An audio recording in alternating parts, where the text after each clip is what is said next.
જેમાં હકીકત એવી હતી કે આરોપીએ યુવતીને 2 વર્ષ પહેલા લગ્નની લાલચ આપી, એમના સાથે બળજબરીથી બલાત્કાર કર્યો અને પછી એમના સાથે સગાઈ પણ કરી અને અમુક સમય બાદ સગાઈ તોડી નાખી અને બીજી જગ્યા લગ્ન કરી લીધી.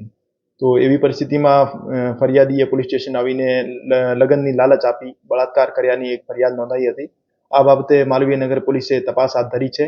હજુ સુધી આ મામલામાં કોઈ ધરપકડ નથી થઈ. પુરાવાની કલેક્શન માટે જાંચ જારી છે અને યોગ્ય કાર્યવાહી કરવામાં આવશે. સર, જેમની સામે ફરિયાદ થઈ છે એ ખ્યાતનામ ક્રિકેટર ચેતેશ્વર પૂજારાના શાળા પણ થાય છે. તો જે યુવતી હતી તેને મીડિયા નિવેદનમાં એવું કહ્યું હતું કે ચેતેશ્વર પૂજારાની ઓળખાણના કારણે પોલીસ તેમની ફરિયાદ નથી.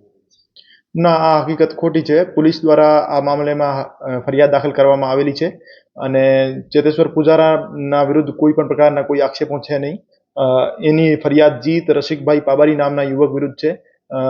જાંચમાં એવું સામે આવેલું છે કે આ ચેતેશ્વર પૂજારા નામના ક્રિકેટરના શાળા થાય છે આરોપી, પણ ચેતેશ્વર પૂજારા વિરુદ્ધના કોઈ પણ આક્ષેપો છે નહીં અને પોલીસ પણ એવું કોઈ પણ પ્રકારનો દબાવ છે નહીં. સર, અત્યારે તપાસ કઈ દિશામાં ચાલી રહી છે? આરોપીની કોઈ પૂછપરછ થઈ છે? કોઈ પોલીસ પહોંચી તેમના સુધી? અત્યારે પીડિતાને મેડિકલ માટે મોકલવામાં આવ્યા છે અને એમનો જગ્યાનો પંચનામો અને બીજી લીગલ પ્રોસિજર કરવામાં આવી છે અને પ્રોપર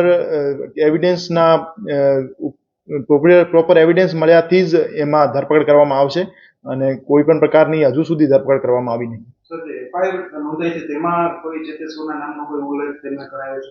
એફઆઈઆરમાં કોઈ પણ પ્રકારનો ચેતેશ્વર પૂજારા વિરુદ્ધનો કોઈ આક્ષેપ છે નહીં.